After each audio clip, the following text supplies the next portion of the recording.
Die evangelieskrywer Lukas tel hier in Handelinge 11 in vers 19 'n draad op, 'n storielyn wat hy in hoofstuk 8 laat val het.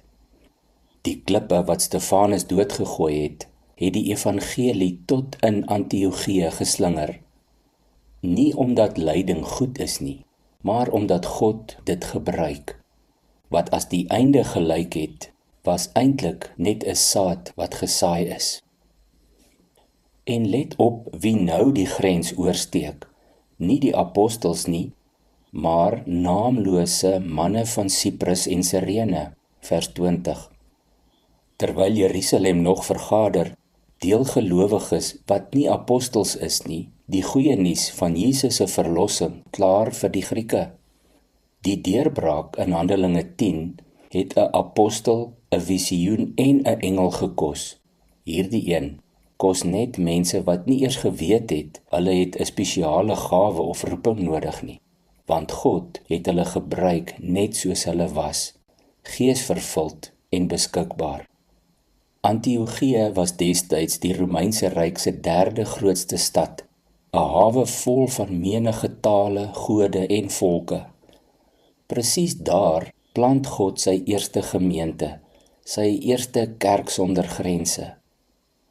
Barnabas word gestuur om te gaan kyk, en hierdie vers is vir my altyd inspirerend. In die boodskap klink dit so: hy was aangenaam verras toe hy daar aankom en sien wat God besig was om in hulle lewe te doen. Barnabas het hulle opgewonde aangespoor om die Here met alles in hulle te dien en aan hom getrou te bly. 11 vers 23. Barnabas is gestuur om te inspekteer, maar hy het daar aangekom en genade gesien. Dit is 'n gawe, om by 'n vreemde plek in te stap en God se werk raak te sien, eerder as om die verskille te tel. En dan gaan haal hy vir Saulus in Tarsus, die man wat lyk asof hy al die jare op die rak gestaan het.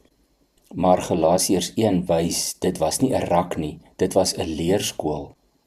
Ek het dit ook nie van 'n mens ontvang of geleer nie, ek het dit deur 'n openbaring van Jesus Christus ontvang, skryf Paulus in Galasiërs 1 vers 11 en 12. 3 jaar in Arabië en Damaskus, en dan die stil jare in Cilicië. Reken dit saam, en dit is sowat 'n dekade sedert die Damaskuspad. Lank genoeg dat 'n mens sou dink hy is vergeet. Maar Barnabas gaan haal nie 'n vergete man nie. Hy gaan haal iemand wie die Here self onderrig het. Iemand wat net gewag het vir 'n gemeente saamgestel uit verskillende volke, sodat hy daar gebruik kon word. Die inklusiewe gemeente is die plek waar Paulus eindelik sy tuiste vind. Hier en nêrens anders nie, kry hulle vir die eerste keer 'n naam, Christene, in 11 vers 26. Nie in Jerusalem nie, in Antiochië, waar Jood en Griek saam sit. Die buitewêreld moes 'n nuwe woord uitdink, want die ou kategorieë het eenvoudig nie meer gewerk nie. Petrus skryf later presies dit: julle is 'n uitverkore volk. Julle wat vroeër geen volk was nie, is nou die volk van God. 1 Petrus 2 vers 9 en 10. 'n Nuwe volk, blind vir die ou etikette.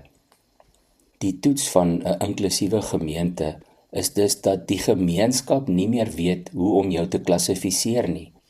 En die slot bewys dat dit eg was. Toe die hongersnood kom, stuur die heidene gemeente geld terug na Judea, 11 vers 29. Die ontvangers word die gewers.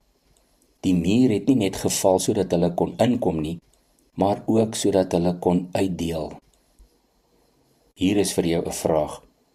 As die buitewêreld na jou gemeente kyk, watter ou etiket kry hulle nie meer op jou geplak nie? Ons kan God nie inperk tot een volk, een naam of een kant van die grens nie. Kom ons bid saam. Here Jesus, dankie dat U elkeen wat U liefhet, wat in U glo, met U eie gees vervul het. Dankie dat ons deel kan wees van U liggaam, U familie. hierdie nuwe uitverkore volk. Help my om ons gemeente en die wêreld rondom ons te sien soos U ons sien. Ek bid dit in U naam alleen. Amen.